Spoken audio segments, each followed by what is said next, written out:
বিপিএলে বাংলাদেশের ব্যাটারদের মধ্যে দ্রুততম 50 রেকর্ড গড়ে খুলনাকে 256 সংগ্রহ এনে দিলেন মাহিদুল ইসলাম অঙ্কন। 22 বলে 59 রানে টর্নেডো ইনিংস খেলেন তিনি।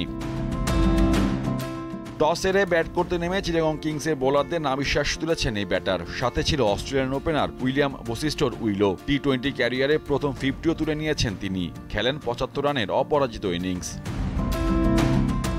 তবে ম্যাচের সব আলো নিজেই করে নেন লোকাল বয় মাহিদুল অঙ্কন। 1-4 ও 6 ছক্কায় সাজানো 22 বলে 59 রানের ইনিংসটি ছিল দর্শকদের আনন্দের বড় উপলক্ষ। তাতে নির্ধারিত ওভারে 4 উইকেটে 203 রানে চ্যালেঞ্জিং স্কোর দাঁড় করায় টাইগার্স। চলমান টুর্নামেন্টের দ্বিতীয় দিনে 256 ইনিংস দেখল দর্শকরা।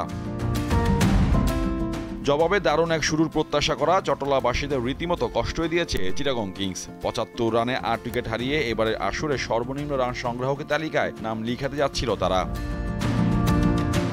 সেখানে ত্রাতা হয়ে আসেন শামীম পাটোয়ারি। 38 বলে খেলেন 78 রানের বিধ্বংসী ইনিংস। তাতে দলীয় স্কোরটা 150 ছাড়ায় চিটাগংয়ের। খুলনার পেসার আবু হায়দার শিকার করেন 4 উইকেট, সাথে মোহাম্মদ নওয়াজ নেন 2টি, আর 1টি করে উইকেট নেন ওশানে থমাস, হাসান মাহমুদ, নাসুম আহমেদ এবং মেহেদি মিরাজ।